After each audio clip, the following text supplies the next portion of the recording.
On average, the US has 307 million inhabitants. Each produces approximately 4.3 pounds of trash per day, which adds up to around 56 tons of trash per person each year. From all this trash, 40.4% is paper, 17.6% is from yard trimmings, and 7.4% comes from food scraps.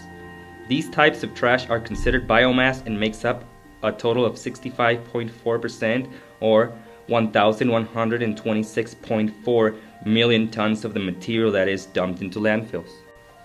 Biomass is organic material made from plants and animals containing stored energy from the sun. Plants absorb the sun's energy in a process called photosynthesis. The chemical energy in plants then gets passed on to the animals and people that eat them.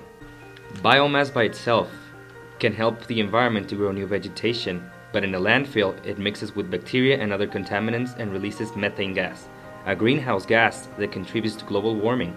Studies from the Natural Resource Defense Council shows that methane comprises about 55% of landfill gases and has 23 times the global warming potential of carbon dioxide. Methane is a highly flammable gas, and although it poses no big threat to humans, in large concentration it causes asphyxia. Yard wastes also contribute to acidity that can make other waste constituents more mobile and therefore more toxic. According to the Environmental Protection Agency, the United States currently has 3,091 active landfills and over 10,000 old municipal landfills. These landfills have a limited lifespan, and with the population rising, there is a growing need to find alternatives to rid ourselves of our waste. Landfilling is not the solution. Burying our waste does not make it disappear. Rather, it deteriorates the land and the ecosystem around it. The amount of waste and the exponential rate at what it is being produced, not yearly but daily, calls for desperate measures. Many alternatives exist, it's just a matter of choosing one and making the contribution. One great and often overlooked way that humans can help planet Earth is through composting. Composting is a aerobic decomposition of food waste and brown waste into rich black soil. It is a process learned from nature, one that goes back far longer than humans. One of the best examples of natural composting occurs in forests.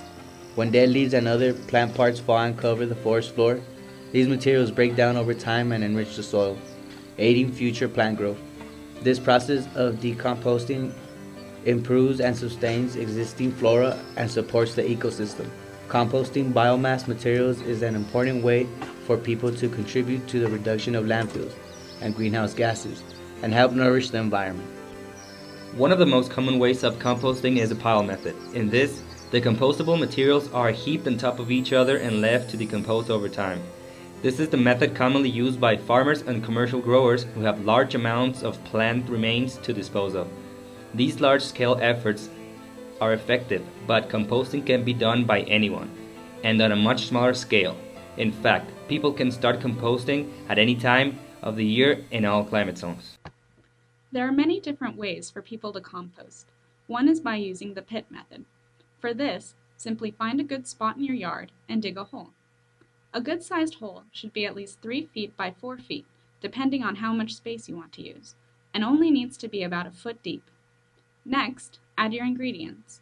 The compost should include a balance of green organic materials, such as grass trimmings, garden weeds, and certain food scraps for nitrogen, and brown materials, like dry leaves, branches, and wood chips that add large amounts of carbon. Things like coffee grounds and tea bags are good too, as are a lot of other organic materials.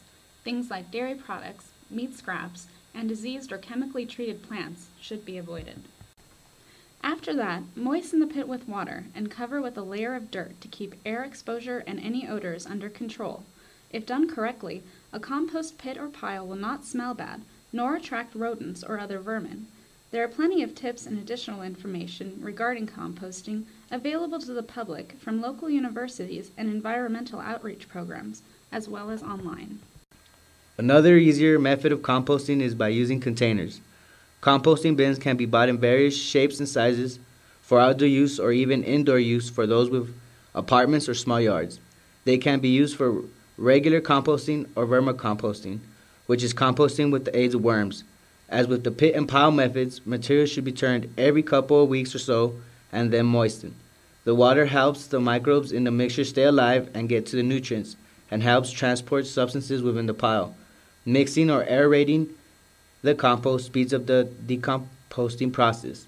The result of all these methods is nutritious, healthy soil which can be used for many things. Compost offers many benefits to flora and the natural environment. In landscaping and gardening, it provides plants with diverse and essential elements which help them to survive and flourish. Besides being a natural fertilizer, compost produces beneficial bacteria and fungi which develop defenses and prevent certain plant diseases. It acts as an organic pesticide and reduces the need for chemical treatments. Other applications include erosion control, water filtration, and reforestation projects. Compost can also bind contaminants together and help clean polluted soil. In fact, landfill operators use compost to cover landfills and degrade toxic organic compounds. Increased participation in composting will reduce the quantity of materials landfill, thereby reducing the amount of greenhouse gases produced and other pollutants such as leachate. If enough material is composted, these and other positive effects will begin to be felt on a global scale.